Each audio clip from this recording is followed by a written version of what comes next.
네, 기획반 배움중심교육 온라인 수업 에피소드 5번째입니다. 자, 오늘은 실시간 쌍방향 학생 참여형 수업에서의 수학 수업 사례에 대해서 말씀드리도록 하겠습니다. 네, 제가 실시간 쌍방향 수업에서요, 수학 수업을 하는 결정적 장면이 있는데요. 그 장면부터 우선 보여드리도록 하겠습니다. 공공률을 이게 1번 내가 푼다. 3번 곱했으니까 1제곱센티미터고 이거를 읽을 때는 센티미터라고 읽는다. 다 했어. 그 다음에 밑으로 내려간다. 그럼 수어 준비. 이거는 8이고 이거는 16이니까 빼면은 8 세제곱센티미터가 더 커. 네, 왜 이 장면이 결정적 장면이냐면 수학 익힘책 채점을 제가 해주는 게 아니라 학생들이 스스로 수학 익힘책을 채점하고 있다는 거죠. 근데 혼자 채점하는 게 아니라 친구들끼리 돌아가면서 서로 채점을 하고 있는 겁니다. 학생 참여형 수업을 하고 있는데요. 요 얘기에 대해서 좀 더 자세하게 풀어드리겠습니다. 네, 제가 지난 2번째 영상에서 이런 얘기를 했어요. 온라인 교수 학습 방법 설계를 하고 있는데 보통 사람들은 과거의 프레임으로 현재와 미래를 바라본다라고 이야기했습니다. 그래서 저는 거꾸로 교실을 하는 입장에서 수학 수업을 오프라인 수업에서는 원래 이렇게 했다는 거죠. 코로나 시대 전에는 이렇게 했었는데 코로나 이후에 온라인 수업에서는 이거를 비슷하게 할 수 있을까에 대한 저런 고민을 했었는데요. 그렇다면 제가 코로나 시대 이전에 오프라인 수업에서는 어떻게 수학 수업을 했는지, 왜 그렇게 했는지에 대해서 짧게 설명을 드리겠습니다. 자, 우선은 디딤 영상이 있어요. 디딤 영상은 뭐 지난번에 얘기했던 것처럼 이런 식으로 교과서 PDF를 넣어놓고 그 다음에 여기다 아이패드로 이렇게 쭉 써면서 이렇게 설명을 하고 있고요. 이거는 뭐 옛날이나 지금이나 똑같죠. 그러고 나서 뭐 핵심 질문을 던지고 그 다음에 친구들끼리 서로 이야기를 나누게 하는 거죠. 그래서 이 친구의 친구를 알려주고 이 친구가 이렇게 추는 거 알려주고 뭐 이렇게 하는데 결정적인 거는 이거였습니다. 수학책을 집에서 풀어오는 것, 이게 그날의 과제자 숙제였습니다. 그러고 나서 수학 수업 시간에는 뭐 하냐면 수학 익힘책을 온전히 풀면 되는 거예요. 그래서 친구들이 막 풀겠죠. 그러고 나서 이제 다 푼 사람은 문제를 만들고 돌아가면서 푸는 이런 개별 학습으로 들어갔는데, 네, 이거는 뭐 다음에 제가 자세히 설명할 게 있을 것 같고, 그러다가 이제 우리 모둠의 수학 익힘책을 다 푼 게 확인이 되면은 리더인 방향통이 친구들을 모아서 이렇게 모둠별로 채점을 합니다. 한번 볼까요? 111. 111 나올 때 진짜 신기했어. 어떻게 이게 111이 나왔지? 이런 생각했어. 그래. 자, 지금 무엇을 하고 있냐면요. 이 친구가 내가 푼 수학 익힘책 문제를 화이트보드에다가 막 풀면서 친구들한테 확인시켜주고 있어요. 검증을 받고 있는 거고, 다른 친구들은 이제 오류를 잡아내고 있는 거죠. 그래서 지금 돌아가면서 풀기를 하고 있고요. 이 친구가 1번 문제를 풀면 이 친구가 2번 문제를 풀고, 그 다음에 3번, 4번, 5번, 6번 이렇게 돌아가면서 문제를 풀고 있는 겁니다. 맞아. 나 왜 안 쓴 거 같았지? 자, 이렇게 화이트보드를 넘기면서 하고 있는데, 이렇게 하는 이유는 친구들끼리 서로 돌아가면서 문제를 풀다 보면은 서로 오류를 검증해 줄 때가 있어요. 그래서 그걸 서로 알아내는 과정이 좋고, 여기서 가장 중요한 또 키워드는 결국에 메타인지죠. 내가 아는 것을 직접 말로 설명할 수 있어야 되잖아요. 그래서 아무리 교사가 이런 칠판에다가 수학 익힘 책에 나오는 문제를 풀어준다고 해서 아이들이 더 많이 공부한다라고 생각하진 않습니다. 제 생각에는 아이들이 가장 많이 공부하는 길은 내가 푼 거를 친구들한테 선생님처럼 설명해보는 경험을 주는 거예요. 그래서 저는 오프라인 수업에서 이런 식으로 수업을 했습니다. 이렇게 하기 위해서 이제 거꾸로 교실을 적용한 수업을 했고, 디딤 영상을 집에서 보고 온 다음에 그 다음에 학교에서는 수학 익힘책을 온전히 풀고 채점하는 것, 이게 저의 수업 방식이었던 것이죠. 그랬는데 요게 이제 코로나가 터졌어요. 그래서 저는 예전에 제가 했던 수업 방식이 상당히 만족스러웠거든요. 그래서 요거를 온라인 수업에도 해보고 싶었어요. 근데 당장 아이들하고 물리적으로 떨어져 있다 보니까 할 수가 없잖아요. 그래서 요거를 실시간 쌍방향 수업에서 어떻게 해야지를 고민하다가 시도를 했는데 결국에 성공을 했습니다. 그 스토리에 대해서 이야기를 해볼게요. 자, 실시간 쌍방향 수학 수업은요, 총 이렇게 5단계로 되어 있어요. 하나씩 설명을 좀 드리면, 자, 오늘 배운 내용을 안내를 합니다. 그래서 지난 영상, 에피소드 4에서 얘기했던 것랑 비슷하기 때문에 빠르게 넘어갈 거고요. 이렇게 저희가 수업 설계한 내용을 아이들한테 보여주면서 공유를 하고, 그 다음에 디딤 영상을 학생들한테 이 링크를 통해서 제공을 하겠죠. 그 다음에 여기에 이제 각자 제 영상을 보고 수학책을 푼 다음에 수학임책을 풀고, 그 다음에 소위실에서 친구들이랑 함께 채점하는 것, 이게 가장 처음에 보여드렸던 장면이고 결정적 장면이었습니다. 그리고 마지막으로 이건 시간이 남으면 하는 건데, 뭐 저 같은 경우는 멘티미터로 형성평가를 하고 있고요. 시간이 남지 않으면은 하고 있지 않아요. 자, 그러면 제가 영상을 통해서 보여드리면서 설명을 다시 한번 해보도록 하겠습니다. 자, 수학책 꺼내세요. 자, 오늘은 여기 공부할 차례입니다. 직육면체의 부피를 구하는 방법을 알아볼까요를 배울 차례고요. 지난 시간에 뭐에 대해서 배웠죠? 부피를 비교하는 거예요. 네, 부피를 비교하는 걸 배웠고요. 오늘은 실제로 단위 부피를 배워보도록 하겠습니다. 자, 잠깐 설명을 드리면은 제가 왜 이렇게 좀 이렇게 기기가 많아 보이냐면, 이게 원래 제가 집에서나 학교에 나와 쓰는 노트북이고요. 그 다음에 요게 메인 컴퓨터죠. 이걸로 지금 화면 공유를 하고 있어요. 줌상에서. 그 다음에 여기 있는 것들은 학교 컴퓨터인데, 우선은 이렇게 화면 공유를 하면 친구들 얼굴이 다 보이지 않잖아요. 그래서 이렇게 여기에서 친구들의 얼굴을 확인하고 있고, 그 다음에 이 화면은 듀얼 모니터를 쓰고 있기 때문에 이렇게 듀얼 기능으로 화면 공유한 게 뜹니다. 그래서 이 화면 공유한 게 여기에 잘 나타나는지를 확인하고 있는 거고, 이 아래에 있는 아이패드에다가는 교과서 PDF 파일을 넣어놓고, 얘를 줌상에서 화면 공유해서 여기 띄울 때도 있고, 아니면 자체 기능을 이용해서 이렇게 연결해서 띄울 때도 있습니다. 네, 더 보겠습니다.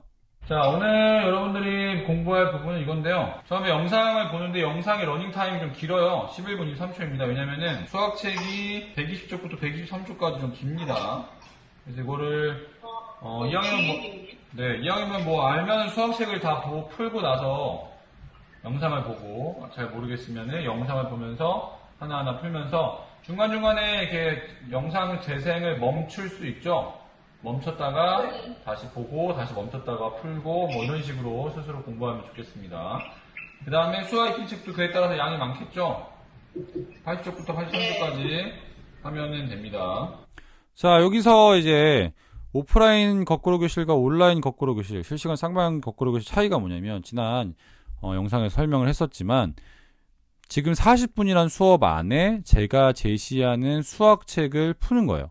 그래서 제가 만든 영상을 보고 수학책을 풀고, 그 다음에 남은 시간에 수학 익힘책을 푸는 것, 이게 이제 이번 수업 시간에 학생들이 할 일인 거죠.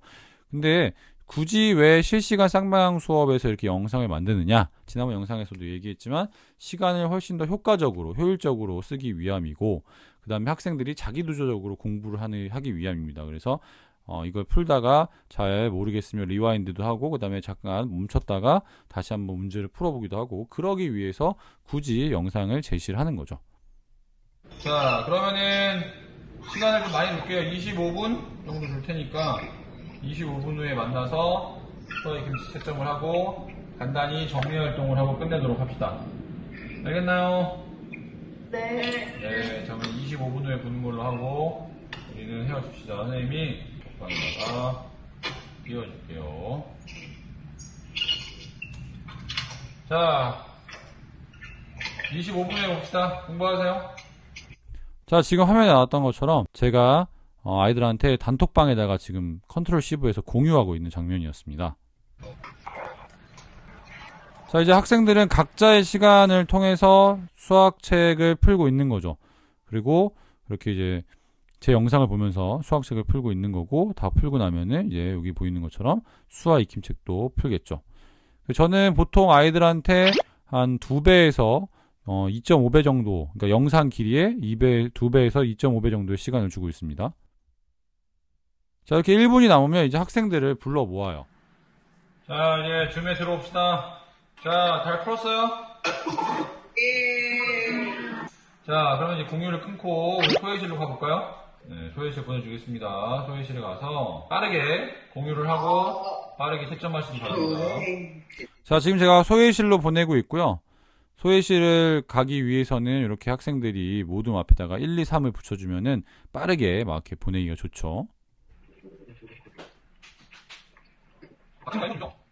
자, 갑시다. 화면 공유. 자, 그래서 지금 제가 1모둠 소회의실 안에 들어온 상태고요. 학생들이 잘 하는지 모니터링을 하는 건데, 이렇게 소회의실을 아이들이 들어가기 전에 제가 한 일이 있습니다. 뭐가 있냐면, 제 아이패드에 교과서, 그러니까 수아익힘책 PDF 파일이 넣어있기 때문에 그거를 화면 캡처를 한 거예요. 그래서 그 화면 캡처를 한 다음에 그거를 이제 학생들한테 저희 반 단톡방이나 줌 채팅창에다 공유를 하고, 모둠에서 누군가가 화면 공유할 수 있는 누군가가 그걸 미리 다운을 받은 상태에서 소회의실에 들어갔습니다. 그래서 리더인 친구가 보통 화면 공유를 하는데 수아익힘책을 이제 화면 공유를 하는 거죠. 이게 됐다. 다다다 따라락 1번 내가 푼다.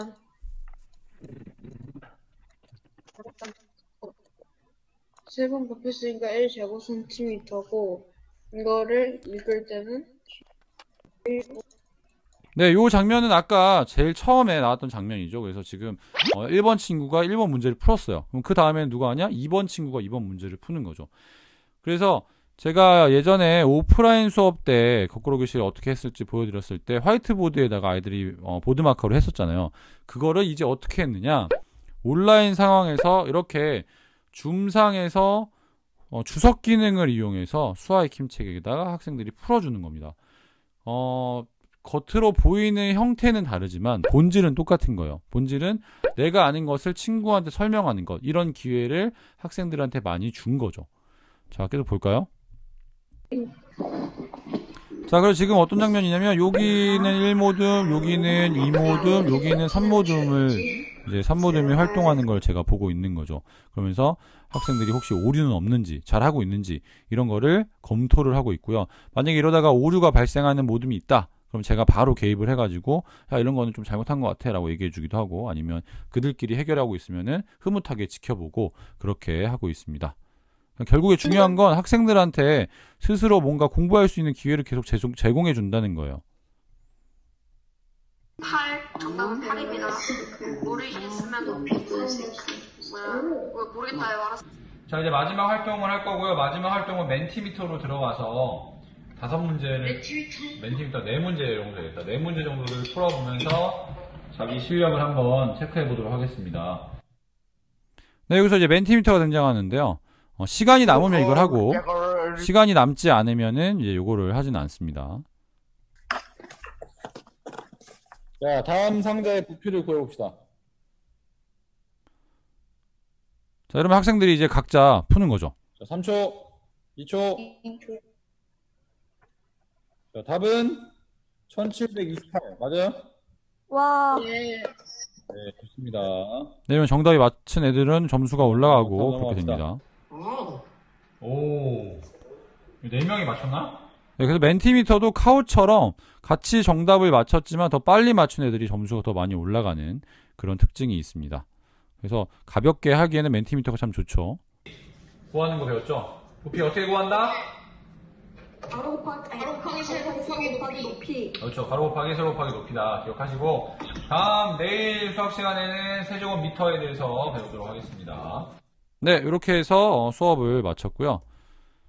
자, 정리를 해보면요. 이렇게 수학 수업을 했을 때, 실시간 쌍방향에서 친구들끼리 서로 가르치는 걸 했을 때 좋은 점이 뭐냐면, 문제를 돌아가면서 풀기 때문에 내가 아는 것과 모르는 것의 구분이 명확해집니다. 키워드는 메타인지였죠. 그 다음에 두 번째, 문제를 푸는 과정에서 오류를 발견할 수 있어요. 친구가 오류를 범했으면 그걸 잡아줄 수 있는 것. 그리고 마지막으로 학생들끼리 문제를 풀어주면서 역량을 기를 수 있는데요. 의사소통과 협력을 경험하면서 역량을 자연스럽게 기를 수 있습니다. 지난번에 얘기했지만 제가 중요하게 생각하는 거는 지식도 있지만 역량도 있다라고 했기 때문에 저는 지식과 역량, 이 두 마리 토끼를 잡기 위해서 수업을 이렇게 진행을 하고 있습니다. 자, 그래서 이런 루틴한 수학 수업, 이런 거 이제 저는 평소에 온라인 수업 때 내내 이렇게 했는데요. 이거의 시사점은 뭐냐면 학생 참여형 수업을 오프라인 수업이나 온라인 수업이나 모두 할 수 있어요. 아까 제가 얘기했죠. 원래 코로나 시대 전에 오프라인 수업에서 했던 거를 온라인에서 어떻게 하면 구현할 수 있을까 고민했고 시도했는데 그게 성공했다라고 얘기했잖아요. 그래서 저의 이제 수업의 모토는 온라인 수업 오프라인처럼이었습니다. 그래서 이 영상을 보고 선생님들께서 많은 영감을 얻으셨다면 저처럼 이렇게 수학 수업을 해보시면 어떨까 생각이 되고요. 사실 결정적 장면이었던 이 장면에서 학생들이 이렇게 쓰는 건 주석 기능이었는데 지금 이 시간에는 제가 설명드리지 못해서 참 아쉽게 생각을 합니다. 저와 함께 실시간 쌍방향 연수를 하게 된다면은 제가 그때는 자세하게 설명드릴 수 있을 것 같아요. 네, 오늘 기백번 배움 중심교육 온라인 수업 5번째 시간이었고요. 오늘 수학 수업에서 어떻게 하면 좋은지에 대한 얘기를 했습니다. 네, 다음 시간에는 사회 수업에서 실시간 쌍방향 학생 참여형 수업은 어떻게 하는지에 대해서 소개해 드리도록 하겠습니다. 네, 여기까지 마치겠습니다. 저는 열정 기백쌤이었습니다. 안녕히 계세요.